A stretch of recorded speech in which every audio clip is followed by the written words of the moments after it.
자, 오늘 하나님 말씀은 고린도전서 1장 1절로 3절입니다. 고린도전서 1장 1절로 3절.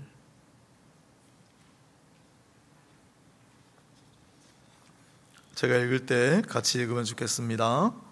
262페이지, 263페이지 신약성경, 262, 263 고린도전서 1장 1절로 3절 함께 읽겠습니다.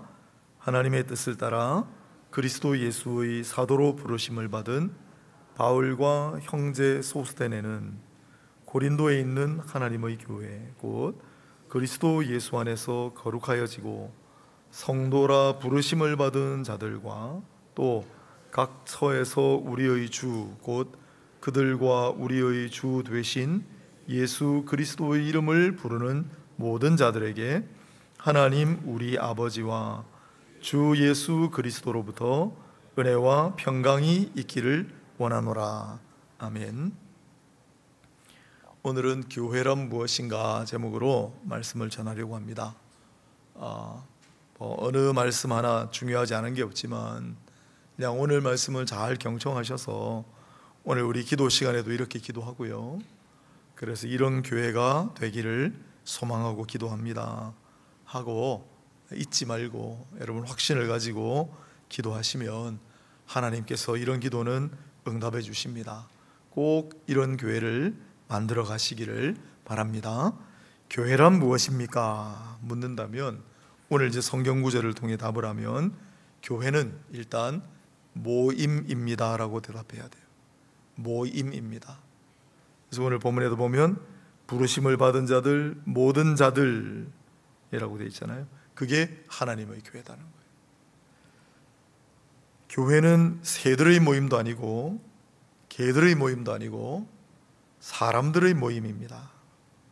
그런데 사람들이라도 같이 장사하는 시장 사람들의 모임도 아니고 운동을 함께 하기 위해 모인 동호회 모임도 아니고 등산이나 조깅을 같이 하기 위해 모인 그러한 스포츠 모임도 아닙니다.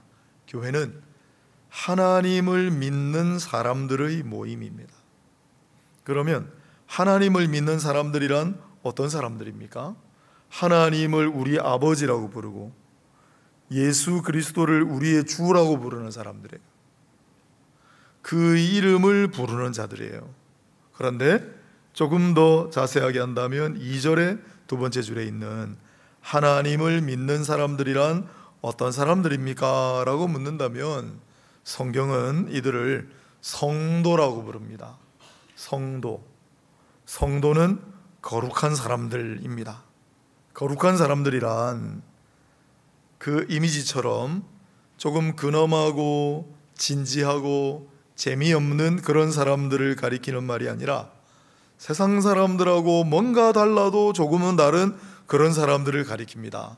그게 성도예요. 성도 여러분, 우리 자나깨나 잊지 말고 그냥 성도는 거룩한 사람들, 세상과 구별된 사람들이기 때문에 세상 사람들하고 뭔가는 달라야 됩니다. 우리 친구들도 학교에 가면 우리 같은 교회 안 다니는 친구들하고 뭔가 조금은 달라야 합니다. 그게 성도예요. 그래서 지금까지 한 말을 요약해 보면 교회란 무엇인가? 교회는 하나님을 믿어서 세상 사람들하고는 조금 다른 그런 사람들의 모임입니다 라고 정의할 수 있겠죠. 사람들의 모임이 교회입니다. 거룩한 사람들의 모임이 교회입니다. 하나님을 믿어서 거룩하게 된 사람들의 모임이 교회입니다. 꼭 기억하시고 실천해 주시기 바라요. 뭔가 세상 사람들하고는 달라야 되겠죠. 그런 사람들이 모임을 가지는 곳을 우리는 또한 교회라고 부릅니다. 이것도 우리가 교회라고 부르죠. 이걸 훨씬 더 많이 쓰기 때문에 사실은 하나님께서 부르신 사람들의 모임이 그 자체가 교회지만은 그런 사람들이 모인 곳을 교회라고 부르는 때가 훨씬 많기 때문에 이걸 교회라고 하겠습니다. 지금 여기서 우리가 예배드리고 있는 이곳이 바로 교회입니다. 그러면 이 교회는 무엇입니까? 성도들에게 물으면 가장 많이 대답하는 말이 뭘 것 같습니까? 교회는 무엇입니까? 물으면 아버지의 집입니다. 이건 예수님께서도 하신 말씀이에요. 내 아버지의 집이다. 교회는 아버지의 집입니다. 그렇게 느껴지십니까? 아버지의 집은 뭐냐? 그걸 너무 잘 나타내주는 말씀이 집을 떠났던 아들이 돌아올 때 파산하고 비참하게 되었지만 그래도 내가 가면 받아줄 것이다. 그게 집이잖아요. 아버지의 집. 교회는 아버지의 집이에요. 편안하고 내 마음대로 할 수 있고 아늑하고, 아버지의 집인 동시에 예수님이 한 가지 더 말씀하신 게 있어요. 교회는 기도하는 내 아버지의 집이다. 교회는 기도하는 집입니다. 교회는 기도하는 집입니다. 교회는 기도하는 집이 되어야 할 줄로 믿습니다. 제 선배 목사님이 교회 표어를 뭐라고 정했는 줄 아세요? 입 다물고 기도하자. 교회는 기도하는 것이, 그냥 교회 오면 기도하자. 입 다물고 기도하자. 교회는 기도하는 곳입니다. 교회는 기도하는 집이에요. 저는 우리 교회가 아버지의 집, 그건 너무 당연하니까 내 아버지의 기도하는 집이 되기를 소망합니다. 기도하는 집을 만들어 주십시오.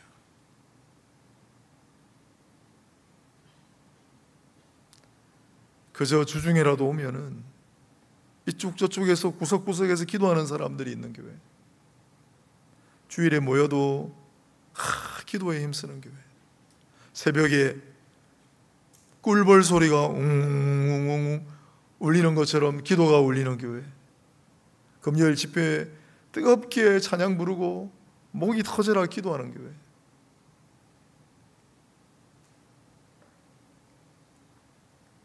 어떤 분들은 교회가 무엇입니까? 물으면 교회는 학교라고 대답하십니다. 그도 그럴 것이 고등학생까지는 교회는 주일 학교라고 부르지 않습니까? 교회는 학교예요. 성경에 교회는 학교다라는 구절은 없지만 성경에 교사도 나오고 학생도 나옵니다. 그죠? 몇 번이나 나와요? 교사도 나오고 학생도 나와요. 교사도 있고 학생도 있는 곳이 학교가 아니면 어디겠습니까? 그래서 교회는 학교라고 해도 무방합니다. 우리 신앙의 선배들은 이 교회가 학교라는 사실을 무척 중요하게 여겼습니다. 초량교회에 양장로님이라고 계셨어요. 이분이 어느 날 고 이승만 대통령을 찾아가서 사표를 냈습니다. 유명한 얘기인데 아시는 분들은 또 들으시고 모르는 우리 친구들은 한번 들어보세요. 이승만 대통령을 찾아가 사표를 냈어요. 당시 이분이 농림부 장관이었어요. 대통령이 깜짝 놀랐습니다. 아니, 다른 사람들은 돈 싸들고 다니면서 장관 한 자리 못 해가지고 안달인데 왜 아무 일도 없는데 사임하느냐고 물으니까 이 장로님이 뭐라고 하셨냐면, 제가 섬기는 교회 학교 교사인데 이거 장관직 하느라고 서울 부산을 오가느라, 지금이야 KTX가 금방 가지만 예전에는 6시간 걸렸습니다. 빠른 차를 타도 서울 부산을 오가느라 너무 힘들어가지고 도저히 둘 다는 못하겠고 둘 중에 하나는 관둬야 될 것 같은데 장관을 관두겠습니다. 그 이승만 대통령이 감동해가지고 막지를 못하고, 왜냐면 이승만 대통령도 장로셨잖아요. 아유, 장로님 그러면 기도나 한번 해주고 가시게, 그 기도 받았다는 일화가 있지요. 오래 사시다가 전 세계 사람들의 존경을 받고 하늘나라 가신 미국의 전 대통령이었던 지미 카터 대통령도 마찬가지셨죠. 교회 학교를 그렇게 소중하게 여기는 분들이 있었습니다. 대구 열방교회는 지난번에 우리 거창중앙교회 목사님 모시고 다음 세대를 주제로 한 부흥회를 한번 드린 적이 있습니다. 기억나세요? 그때 거창중앙교회 목사님이 강조하셨던 내용이 몇 개 있는데 전 안 잊어먹고 있죠. 그 중에 하나가 우리 친구들을 불꽃 목자를 만드는, 불꽃 목자 리더들을 양성하는, 그거 제가 안 잊어먹고 있습니다. 할 거예요. 또 하나가 전 교인의 교사화. 생각나세요? 거창중앙교회 주일학교 불같은 부흥의 비결이 거기 있다. 대구열방교회도 그게 이제 원리는 아는데 실천하는 교회가 많지는 않은 거죠. 대구열방교회도 전 교인의 교사화를 실천을 해서 30명이던 교회 학교가 400명으로 부흥하는 역사를 체험했습니다. 전 교인의 교사화. 지금 제가 다음 세대 이야기를 많이 하는데 이제 이런 거 안 하면 앞으로 교회의 미래는 좀 장담하기 힘듭니다. 우리는 원리를 알고 있으니까 우리에게 남은 건 실천인데, 모두가 교회 학교의 교사라, 아니 이 교회가 학교고 나는 이 학교의 구성원으로 교사의 역할을 감당한다, 전부 그렇게 생각하고 이 교회가 정말 학교인 교회가 되면 좋겠습니다. 모두가 교사라고 하는 그러한 사명감을 가지고 우리의 다음 세대를 살리고 다음 세대를 가르치는 그러한 교회가 되기를 소망합니다. 그런 교회를 만들어가 주시기를 바랍니다. 교회는 아버지의 집입니다. 교회는 기도하는 집입니다. 교회는 학교입니다. 부천 성만교회라고 있습니다. 요즘 아주 각광받는 교회입니다. 그 부천 성만교회 친구들은, 여기서 친구들이라는 칭호는 이 친구들을 가리킵니다. 부천 성만교회 친구들은 교회가 뭐니 하고 물으면 이렇게 대답합니다. 교회는 지구상에서 가장 신나는 놀이터예요. 그렇습니다. 틀린 말이 아닙니다. 요즘보다는 예전에 훨씬 더 많이 부르던 호칭입니다. 예전에는 한국교회는 우리 아이들에게, 친구들에게는 다 놀이터였어요. 가장 신나는 놀이터. 왜냐하면 이 세상에는 이런 놀이터가 절대 존재할 수 없어요. 아무리 신나고 좋은 게 있어도 영적인 것을 공급하는 놀이터는 없거든요. 하나님의 거룩한 말씀이 있고 성도의 교제가 있고 찬양이 있고 율동이 있는 그런 놀이터는 없어요. 부모님과 교사들의 따뜻한 무한한 은혜와 사랑을 받을 수 있는 그런 놀이터는 절대 없습니다. 예전에 우리 한국교회는 전부 우리 친구들에게 놀이터 같은 존재였어요. 근데 어느 순간부터 그런 게 좀 희미해져 가는 거죠. 그 부천 성만교회 친구들은 왜 자기 교회를 놀이터라고 부르는가? 이 교회는 이 친구들에게 모든 것을 아낌없이 투자했습니다. 다 해줬어요. 한 가지만 예를 들면, 어린이날에 우리 교회 친구들 처음에 하다가 나중에는 친구들 데려와라 그래가지고 인근 일대의 친구들 다 초청해서 처음에는 100명 규모였는데 어린이날 행사를 하면 지금은 수천 명이 참가하는 축제로 변했다고 합니다. 여러분, 우리가 아무리 강요하고 설득해도 이 친구들 입에서 교회는 놀이터예요 이런 말이 나오지 않습니다. 이 친구들이 교회를 와서 진짜 교회는 신나는 놀이터, 우주에서 제일 재밌는 놀이터라고 느껴야 그렇게 말합니다. 정말 이 교회를 신령한 놀이터처럼 느끼도록 만들어 주어야 할 의무가 교회 어른들에게 있다고 생각합니다. 아이들뿐만이 아닙니다. 남녀노소 모든 성도들이 교회를 놀이터처럼 친근하게 재미있게 느낄 수 있는 그런 교회가 되면 좋겠습니다. 어른들은 또 교회가 놀이터입니다 하면 좀 언짢아하신 분들이 있을지도 모르겠어요.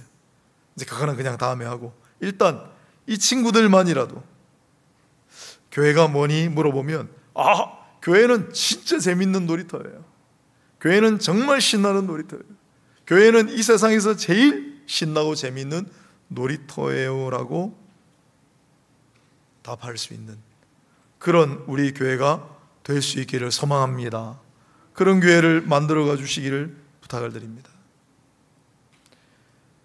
교회는 또한 오랫동안 피난처 역할을 해왔습니다. 교회는 무엇입니까? 교회는 피난처입니다. 우리 찬송가에 있지요. 피난처 있으니. 이 찬송가를 누가 지었는지 잘 몰라요. 그러나 시편 46편 1절로 3절을 영감받아 지은 노래인 것은 분명합니다. 그 당시 우리나라가 국권을 뺏겼죠. 그래서 나라 잃은 서름과 신앙에 가해지는 박해를 피해 교회를 피난처로 삼은 성도들은 핍박이 심할수록 교회에서 이 찬송을 열심히 목이 터져라 불렀습니다. 그래서 일제가 어떻게 했는 줄 아세요? 이 찬송을 아예 못 부르게 했고 책에다가 그걸 새까맣게 먹칠을 하게 했습니다. 그 찬송을 지워버리라고. 성도들은 이 찬송을 전부 외워서 불렀습니다.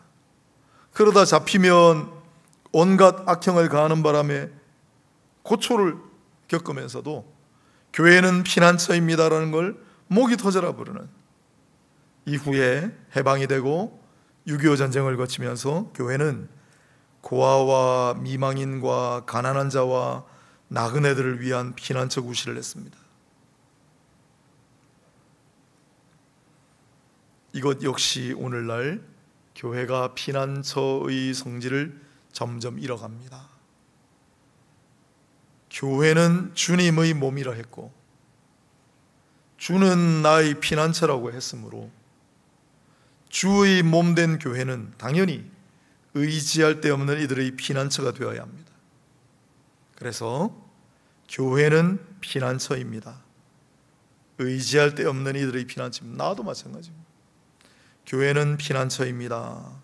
꼭 기억하시고 피난처인 교회를 만들어가 주시기를 바랍니다. 마지막으로 교회는 발전소 내지는 충전소이기도 합니다. 사도행전의 교회에 성령이 충만하게 임했던 사실을 토대로 하는 생각입니다. 물론 그 사도행전의 성령 충만함이 성령이 막 채워지고 그런 개념은 아닙니다만은, 교회는 상한 갈대 같은 심령이 새로운 활력을 얻고 꺼져가는 심지 같은 심령이 새로운 생명력을 공급받는 곳이어야 합니다. 교회는 갈급한 영혼에 물을 주고 시든 영혼을 다시 살아나게 하는 곳이어야 합니다. 저는 우리 교회가 우리 100대 기도 제목 건축하기 전에 많이 했죠. 그 중에 이런 기도 제목이 있었습니다. 영적인 발전소, 영적인 충전소 역할을 감당하는 교회가 되기를 소망합니다. 그래서 교회에 올 때마다 새로운 힘을 공급받고 새로운 에너지를 보충받고 새로운 활력과 새로운 생명력을 얻어서 돌아가는 그러한 교회. 오늘 고린도전서 1장 1절로 3절을 근거로 교회는 무엇인가를 함께 묵상합니다. 이 당시 고린도는 어마어마한 도시였습니다. 많은 주석가들이 추정하기를 그 당시 고린도의 인구가 60만 명이었을 거라고 생각합니다. 그때 당시에 로마시의 인구가 한 100만 명이 넘었을 거라고 보고요. 지금 고린도가 있습니다. 그리스에 가면 지금 고린도에는 인구가 몇 명 같습니까? 대충 지금 현재 그리스에 있는 고린도는 인구가 3만 8천 명밖에 안 됩니다. 그런데 지금부터 2000년 전 이 고린도는 인구 60만 명을 자랑하는, 아마 상상이 안 되실 거예요. 그 당시 로마 제국에 속한 도시였으니까 그 당시 로마 제국이 엄청나게 광대했는데 로마 제국 안에 있는 모든 인구가 다 합쳐서 학자들에 따라 다 다른데 작게는 1억 5천으로 보기도 하고 2억 5천 언저리 보는 사람 많은 것 같고 많게는 3억 4천까지 보는 사람도 있습니다. 한 2억 잡죠. 전 세계 인구가 2억일 때예요. 지금 2025년인데 2023년 현재 2024년 지금 전 세계 인구는 80억입니다. 지금 80억인데 그 당시는 한 1.5억 내지는 2억 정도. 근데 60만 명이 사는 도시예요. 고린도가 엄청난 도시였어요.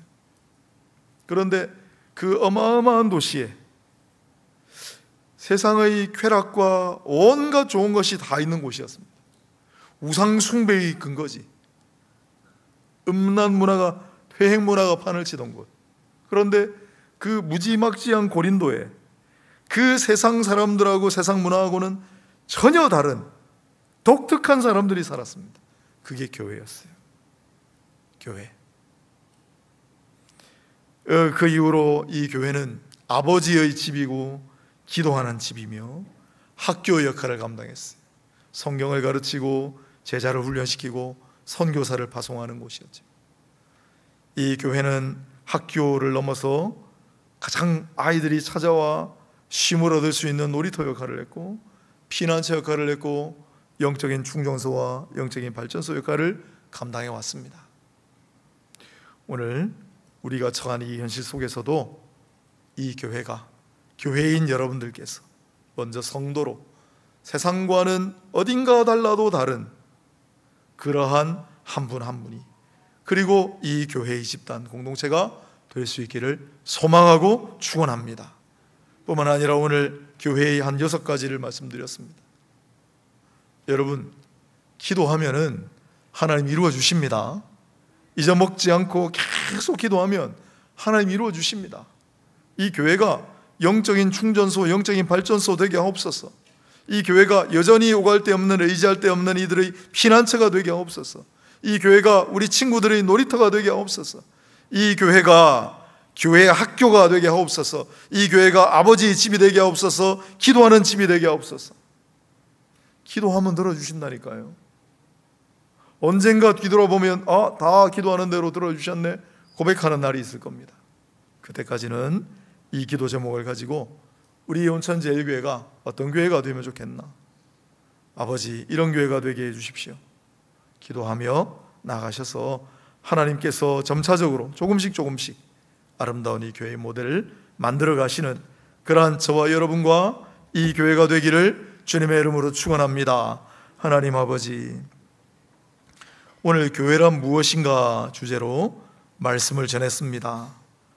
이것은 선포하는 아버지의 말씀이기도 하거니와 우리가 아버지 앞에 드리는 기도의 제목들이기도 합니다. 하나님, 우리가 교회의 본연의 사명과 본질을 잘 개발하고 이 세상 속에 뚜렷이 구별되는 아버지의 집, 기도하는 집, 교회 학교, 피난처, 영적인 발전소와 충전소, 그런 교회가 되게 하시고, 무엇보다도 우리 친구들에게는 이 세상에서 가장 신나고 재미있는 거룩한 놀이터가 되게 해주시기를 소망합니다. 모든 것을 주께 의지합니다. 주여, 우리의 기도가 하나가 되게 하시고 잊지 않고 확신을 가지고 끈기 있게 이 기도 제목 들고 아버지 앞에 나아가 아버지께서 반드시 들어주시는 그날이 속히 오게 하여 주옵소서. 예수님 이름으로 기도합니다. 아멘.